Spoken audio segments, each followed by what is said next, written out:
नमस्कार दोस्तों, स्वागत है आपका हमारे चैनल विक्रम आदित्य पर। आज हम बात करने वाले हैं कालिका पुराण के 5वें अध्याय की, ब्रह्मा द्वारा महामाया की स्तुति। दोस्तों, यह कहानी इतनी गहरी और भावपूर्ण है कि एक बार सुनने के बाद मन बार बार महामाया की शक्ति को याद करता रहेगा। चलिए शुरू करते हैं। मार्कंडेय जी कहते हैं, एक समय ब्रह्मा जी ने महान आत्मा दक्ष और मरीचि आदि ऋषियों से सीधे कहा। ब्रह्मा जी बोले, शिव जी की पत्नी कौन होगी? कौन उन्हें मोहित कर सकेगी? मैं बहुत सोच रहा हूँ, लेकिन कोई सुंदर स्त्री समझ में नहीं आ रही है। हे दक्ष, विष्णु की माया के अलावा जो महामाया कहलाती है, जो सारी सृष्टि में व्याप्त है, उसके सिवा सावित्री, संध्या और उमा के अलावा कोई भी शिव जी को मोहित नहीं कर सकती। इसलिए मैं विष्णु माया, योग निद्रा, जगत की जननी की स्तुति करूंगा। वह सुंदर रूप धारण करके शंकर को मोहित करेगी। हे दक्ष, तुम भी उसी विश्व रूपिणी महामाया की पूजा करो, जिससे वह तुम्हारी पुत्री बनकर शिव जी की पत्नी बने। मार्कंडेय जी कहते हैं, ब्रह्मा जी के ये वचन सुनकर दक्ष ने मरीचि आदि ऋषियों के साथ मिलकर ब्रह्मा जी से कहा। दक्ष बोले, भगवान, आपने जो कहा वह बिल्कुल सत्य और संसार के हित का है। मैं वैसा ही करूंगा। महामाया स्वयं मेरी पुत्री बने और महात्मा शंभु की पत्नी बने। मार्कंडेय जी कहते हैं, तब मरीचि आदि ऋषियों ने कहा, बहुत अच्छा। दक्ष ने महामाया जगन्मयी की आराधना शुरू कर दी। वे क्षीर सागर के उत्तर तट पर बैठे, मन में महामाया को स्थापित करके उन्हें प्रत्यक्ष देखने की इच्छा से तपस्या करने लगे। दक्ष ने 3000 दिव्य वर्षों तक कठोर तप किया। वे संयम रखते हुए दृढ़ व्रत वाले आत्म संयमी थे। कभी हवा खाते, कभी सिर्फ पानी, कभी पत्ते खाते और कभी निराहार रहकर उन्होंने जगन्मयी अंबिका का चिंतन करते हुए समय बिताया। इधर जब दक्ष तपस्या करने चले गए, तब सर्व जगतपति ब्रह्मा मंदिर पर्वत पर गए, जो पवित्रों में अत्यंत पवित्र है। वहां उन्होंने जगद्धात्री विष्णु माया की 100 वर्ष तक निरंतर स्तुति की। ब्रह्मा जी की स्तुति। मैं विद्या और अविद्या स्वरूपा, शुद्ध, निरालंब, निराकुल, स्थूल और सूक्ष्म रूप वाली जगद्धात्री देवी की स्तुति करता हूँ, जिससे यह जगत और प्रधान प्रकृति उत्पन्न होता है। उसी सनातनी योग निद्रा की मैं स्तुति करता हूँ। तुम चिति हो, परमानंद हो, परमात्मा स्वरूप हो। तुम सभी प्राणियों की शक्ति हो। तुम सबको पवित्र करने वाली हो। तुम सावित्री हो, जगद्धात्री हो, संध्या हो, रति हो, धृति हो। तुम ज्योति के रूप में संसार को प्रकाशित करती हो। तुम अंधकार रूप में जगत को ढकती हो। तुम सृष्टि रूप में संसार को भरपूर करती हो। स्थिति रूप में हरि और जगत का हित करती हो। अंत रूप में जगत का संहार करती हो। तुम मेधा हो, महामाया हो, स्वधा हो, स्वाहा हो, नमस्कार हो, वषटकार हो, स्मृति हो। तुम पुष्टि हो, धृति हो, मैत्री हो, करुणा हो, मुदिता हो, लज्जा हो, शांति हो, कांति हो। तुम जगदीश्वरी महामाया हो। सृष्टि की शक्ति, स्थिति की शक्ति और संहार की शक्ति सब तुम ही हो। सनातनी शक्ति तुम ही हो। तुम एक हो, लेकिन दो रूप वाली, मोक्ष और संसार की रचने वाली, विद्या रूप में प्रकाशित, अविद्या रूप में अंधकार वाली। तुम लक्ष्मी हो, छाया हो, सरस्वती हो, त्रयीमयी, त्रिमात्रा, सर्वभूत स्वरूपिणी हो।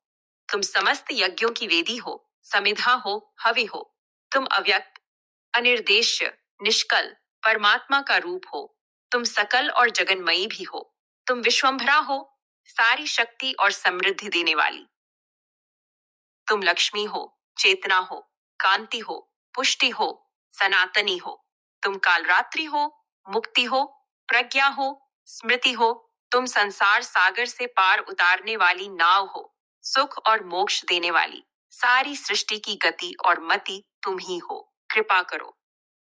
तुम नित्य हो, अनित्य भी हो, चर अचर को मोहित करने वाली, योग की सारी अंग उपांगों को चलाने वाली।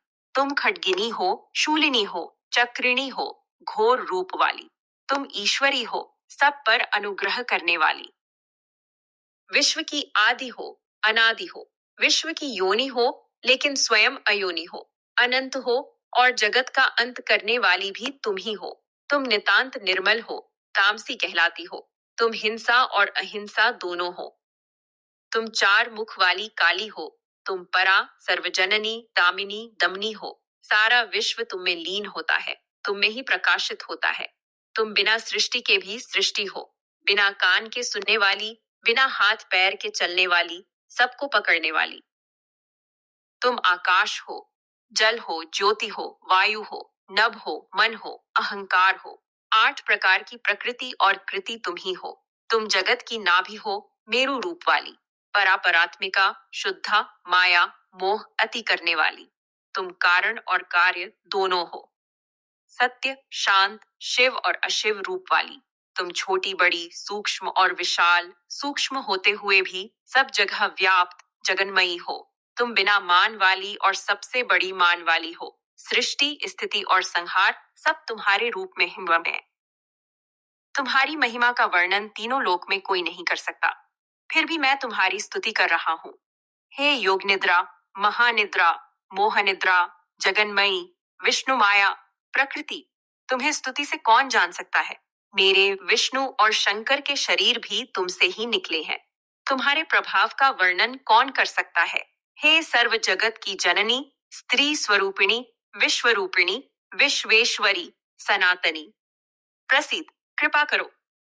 मार्कंडेय जी कहते हैं, इस प्रकार ब्रह्मा जी द्वारा स्तुति किए जाने पर योग निद्रा प्रत्यक्ष प्रकट हुई। उनका रंग चिकना अंजन जैसा काला और चमकदार था। वे ऊंची, सुंदर, चार भुजाओं वाली थी। सिंह पर विराजमान थी। एक हाथ में खड्ग, दूसरे में नीला कमल।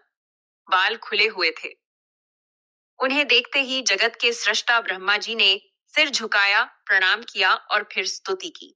ब्रह्मा जी बोले, नमो नमस्ते जगत की प्रवृत्ति और निवृत्ति रूपे, स्थिति और सृष्टि रूपे, चर अचर की शक्ति, सनातनी, सर्व विमोहिनी। तुम लक्ष्मी हो, पृथ्वी हो, लज्जा हो, योगिनी हो। हे परमात्मा सार, तुम्हें नमस्कार। तुम वह विद्या हो जिसे योगी हृदय में ध्यान करते हैं। तुम कूटस्थ, अव्यक्त, अचिंत्य रूप हो, प्रकृति के विकार की बीज हो। सत्व, रज, तम इन तीनों गुणों की समान अवस्था हो। जगत का एकमात्र कारण हो। हे विष्णु माया, अशेष जगत की बीज, जेय ज्ञान स्वरूपिणी, जगत के हित के लिए नमस्कार। देवी काली ने ब्रह्मा जी की स्तुति सुनकर बादल की गर्जना जैसी गंभीर आवाज में कहा। देवी बोली, हे ब्राह्मण, बताओ किस लिए तुमने मेरी स्तुति की है? जो अभी तक तुम्हारे वश में नहीं आया उसे बताओ। मैं प्रत्यक्ष हुई हूँ, अब तुम्हारा कार्य अवश्य सिद्ध होगा। जो चाहते हो कहो, मैं पूरा करूंगी। ब्रह्मा जी बोले, हे देवी, भूतेश्वर शिव अकेले रहते हैं, वे किसी दूसरे को नहीं चाहते। आप उन्हें मोहित करें जिससे वे स्वयं पत्नी चाहने लगे। आपके सिवा कोई भी उन्हें मनोहर नहीं लगेगा, इसलिए आप सुंदर रूप धारण करके शिव को मोहित करें। जिस प्रकार आप लक्ष्मी रूप में केशव को आनंदित करती हैं, उसी प्रकार संसार के हित के लिए यह कार्य कीजिए। मैंने जब स्त्री की इच्छा जताई थी, तब भी वृषभध्वज ने उसे निंदा की थी। फिर वे स्वेच्छा से पत्नी कैसे ग्रहण करेंगे? अगर शंभु पत्नी नहीं ग्रहण करेंगे, तो सृष्टि कैसे चलेगी? वे आदि, मध्य और अंत के कारण हैं। इस चिंता में मैंने आपका ही शरण लिया है। हे जगन्माता, विष्णु, लक्ष्मी, कामदेव या मैं, कोई भी महेश्वर को मोहित नहीं कर सकता, इसलिए केवल आप ही उन्हें मोहित कर सकती हैं। जिस प्रकार आप सभी प्राणियों की कीर्ति, आत्म संयमी की लज्जा और विष्णु की प्रिया हैं, उसी प्रकार ईश्वर को सम्मोहित कीजिए। इस प्रकार ब्रह्मा जी की प्रार्थना सुनकर योगमयी काली ने उनसे जो कहा, उसे अगले अध्याय में सुनेंगे। इति श्री कालिका पुराणे काली स्तुति पंचमोध्याय। दोस्तों, यह था कालिका पुराण का 5वां अध्याय, ब्रह्मा द्वारा महामाया की स्तुति। महामाया की यह महिमा अनंत है। वे ही सृष्टि, स्थिति और संहार की शक्ति है। अगर यह कथा आपको छू गई हो तो लाइक जरूर करना और चैनल को सब्सक्राइब कर लेना। अगले अध्याय में मिलते हैं। जय माता काली, जय महामाया।